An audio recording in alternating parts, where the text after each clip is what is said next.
Disney H. I have a theory. Also, aren't you supposed to refer to me as boss? That's right, a theory.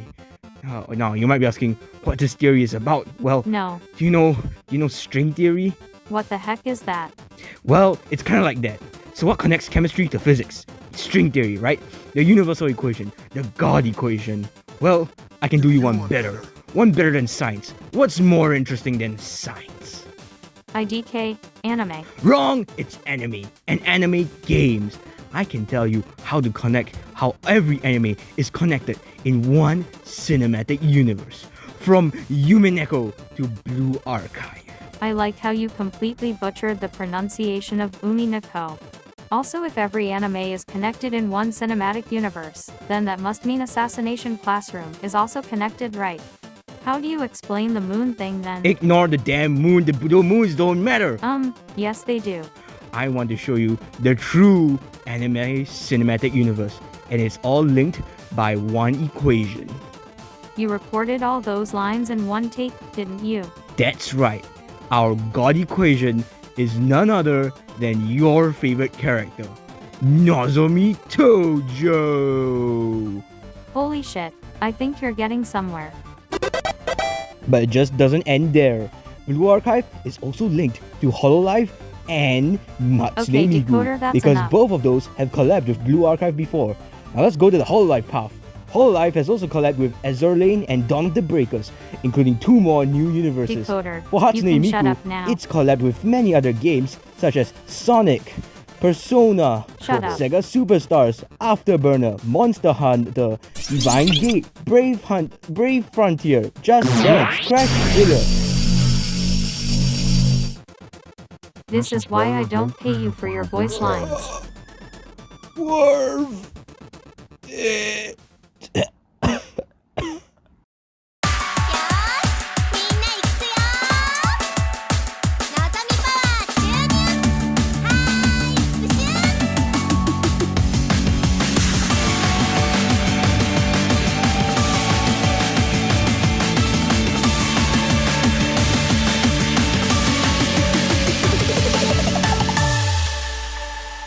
Hello Internet, welcome to Nozomi Theory, the channel where we explain the science behind Nozomi's iconic washi-washi.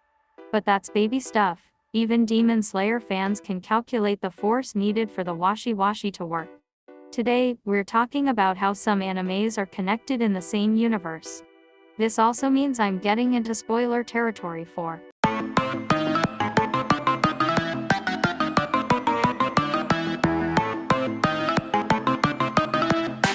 But don't worry, I'll mention when I'll be getting into spoilers and give y'all a timestamp.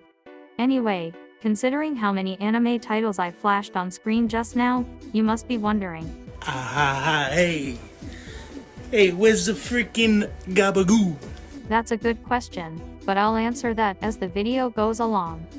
Without further blabbing, let's get on with the full video, starting with our first anime in the timeline, Higurashi When They Cry. Specifically the 2006 to 2007 series. IDK anything about the new one. Anyway, Higurashi is an absolute masterpiece, probably the best anime that I've ever watched, and I highly recommend watching it if you don't mind some absolutely terrifying and disturbing scenes. Back to topic. Higurashi was one of the first animes that started my research on this anime universe theory, and the main reason is because of Rina Ryugu and how she looks identical to Kausaka Hanoka from Love Live. Just think about it, they both look identical from the blue eyes to the brownish-orange short hair. They also have similar personalities, both are energetic and extroverted, and both have been tied to a chair, go figure. But I bet you're wondering, how would that work? They both have different names, and are in different locations. Firstly, we'll take a look at the Higurashi timeline where Rina gets infected with the parasite. Basically, the last few episodes of Season 1. Anyway, so we know that Rina lived outside of Hinamizawa for a while. This would probably explain why the flashback sequences exist in Love Live. But some of you may wonder why Kotori refers to Rina as Hanoka in this scene. Blood, isn't it obvious Hanoka is a nickname given from Kotori and Umi? I know it's a bit far-fetched, but I give my friends weird nicknames too, so it's still a possibility. So Rina goes back to Hinamizawa and all that chaos happens. And basically, her friends die. So Rina moves back to outside of Hinamizawa. This is canon because in Season 2 Episode 1, we know that everyone except Rina died, and that she moved out of Hinamizawa. Also Rina joined a new family otherwise known as the Kausaka family. You know, I always found it weird why Hanoka looks different and acts different from the rest of her family. It's as if she's adopted. I knew it. So to forget all the traumatic shit that happened in Hinamizawa, Rina changed her name to her childhood nickname Hanoka. Now you might be thinking that's the shittiest theory, you probably made that up in 14 minutes. How foolish, I thought of this theory for half a year, and also this theory automatically explains multiple unanswered questions in Love Live. The first is how Hanoka was different from the rest of her family both physically and mentally. And secondly, how she acts incredibly weird. Think about it. Hanoka has got to be one of the weirdest protagonists I've ever seen. For every other character in Love Live, there is a reason to why they act in a specific way. The reason why Rin acts like a cat all the time is because she's trying to drown her imposter syndrome, and the fact that she's allergic to cats. For Nozomi Tojo it's because her parents abandoned her from a young age, and because she never had any friends. The fact Nozomi hasn't started a villain arc is amazing. But for Hanoka, it's never explicitly stated what made her act so differently from any of her other peers. Trust me, no one in the right mind would go.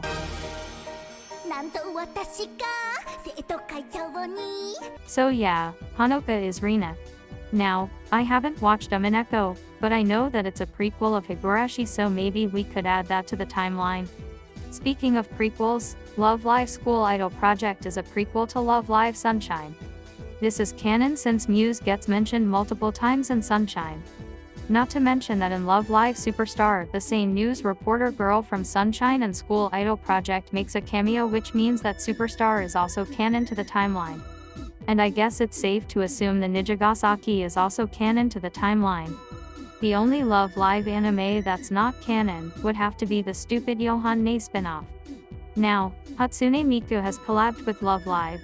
And like what Javert said earlier, many other animes have collabed with Miku as well.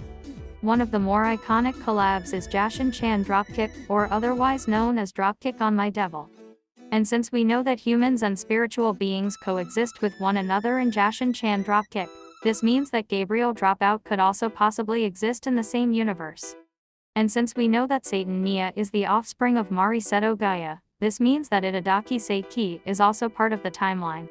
Okay, I'm getting ahead of myself, let's take things slowly and logically now.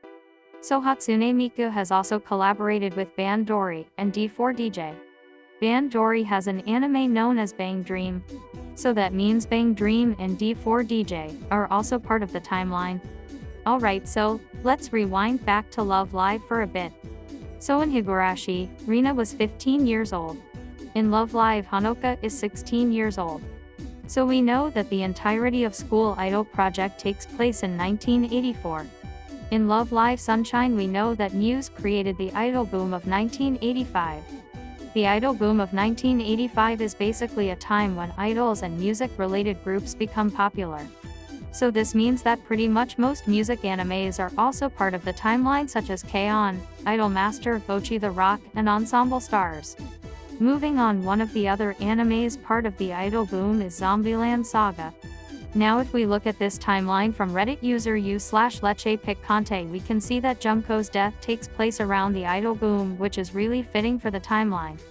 The rest of Zombieland Saga takes place in 2018 to 2020, which still fits. Now, Zombieland Saga is integral to the timeline as it links us to School Live. I'm getting into spoiler territory for School Live now, so skip to this time frame to avoid spoilers. School Live is a really well written and amazing anime which I highly recommend if you haven't checked it out yet. The zombies from Zombieland Saga caused the zombie apocalypse in School Live. It's never explicitly stated in School Live what caused the zombie apocalypse, so it could very well be the zombies from Franchoshu. But they bit multiple people and none of them turned into zombies. This proves that the zombie apocalypse was not caused by Francesco. Yeah, no shit, the zombie bite only affects someone if it enters their blood, and when Tay bites someone, there was no blood. One day Tay accidentally bit someone so hard that the zombie infection entered the bloodstream, and that caused the whole zombie apocalypse in School Live. Anyway, after the events of School Live, the zombie apocalypse is cured. And so the government realizes that women are actually strong because most of the fighters in the zombie apocalypse were female, and so they give schoolgirls guns. This leads us to Lycoris Recoil. Yes, I know, pretty stupid, especially the shit with the women, but I got more evidence, so let's go back to Love Live. Umi is related to Yamada from The Dangers in My Heart. That's not evidence, but I forgot to say it earlier, so I'll say it now. Anyway, back to topic. Love Live is related to Happy Sugar Life. Not only did Sato make a cameo in Love Live, but the manager and Nozomi Tojo are the same character. I mean, look at this, it's like a lawsuit ready to happen. They both look alike and both are sex offenders. Why are the pupil colors different if they're the same character? You stupid piece of shit, Nozomi wear contact lenses to hide the fact that she's an idol. And also Nozomi is Hannah's grandmother from Wada 10 and Angel Flew Down on Me. Both are wise and their best friend is blonde. And just like how Nozomi lied about her well-being because she was afraid she would bother others, Hannah's grandmother also lied about her talents because she was afraid she wouldn't be hip with the kids. And there's one character in particular who might be related to Yuki from School Live. Maybe you haven't heard of her, but she constantly goes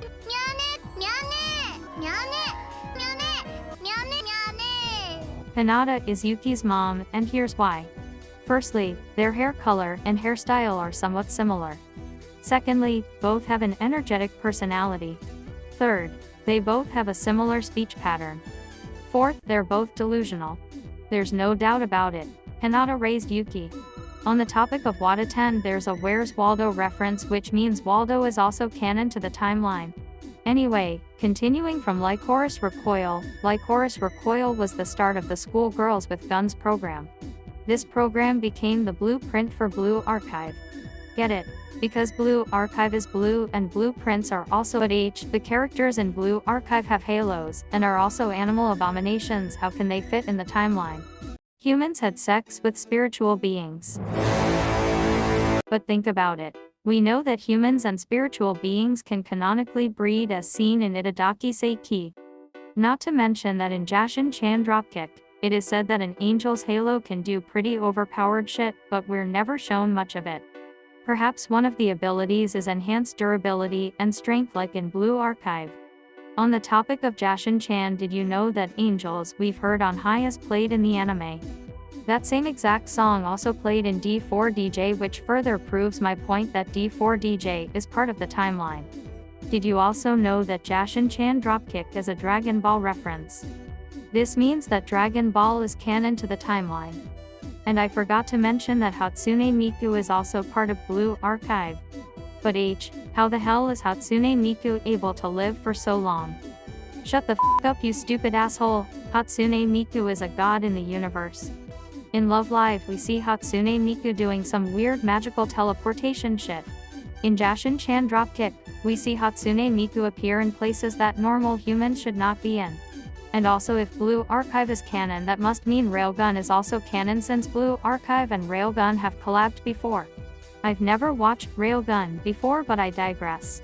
And to wrap up this theory, let me show you an image from Higurashi beside an image from Blue Archive. So if you ever play Blue Archive, remember that it takes place in the same universe as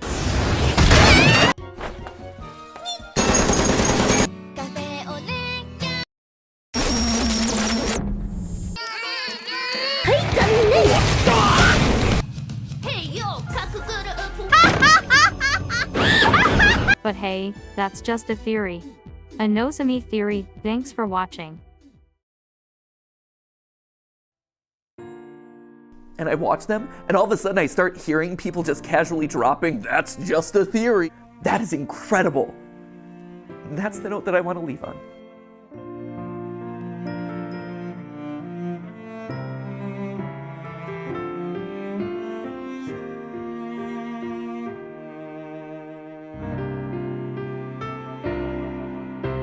Also, Iron Man dies in Endgame.